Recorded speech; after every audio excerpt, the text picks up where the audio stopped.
সকল বন্ধুদেরকে জানাই অনেক অনেক ভালোবাসা। তো আজকে নিয়ে এলাম আবার নতুন একটা ভিডিও। তো এবার যাচ্ছি গুয়াহাটি একটু ঘুরতে। তো দেখুন ফ্লাইটে পৌঁছে গেছি, ফ্লাইট দিয়ে গিয়েছিলাম। তো ফ্লাইট ল্যান্ড করবে এক্ষুনি। তো তারপর চলে যাব একটা রুম ভাড়া নিয়ে থাকবো। পরের দিন সকালে এসে পড়েছিলাম একল্যান্ড পার্কে। তো দেখুন এখানে অনেক কিছু আছে, এখানে সারাদিন কিভাবে কাটবে কেউ বুঝতে পারবে না। তো যারা যারা গিয়েছেন তারা তো অবশ্যই জানেন, আর যারা জানেন অবশ্যই যাবেন, খুব মজা হয়। তারপর চলে যাব ফরজেন প্ল্যান্ডে।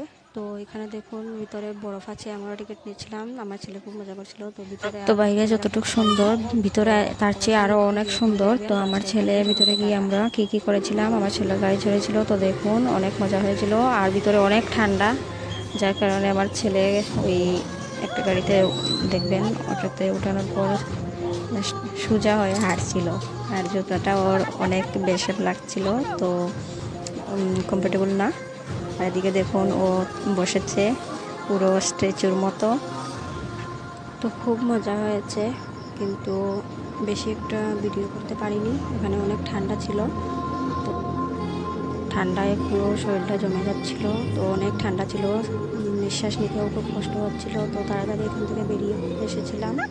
তো বেরিয়ে পড়েছিলাম, যেহেতু ছোট বাচ্চা নিয়ে ঢুকেছিলাম। তো ছোটো বাচ্চাদের এখানে এত ঠান্ডার মধ্যে রাখা ঠিক না।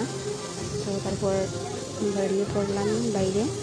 তো দেখুন এখানে অনেকক্ষণ, প্রায় আধা ঘন্টার মতো 1 ঘন্টার মতো মজা করেছিলাম।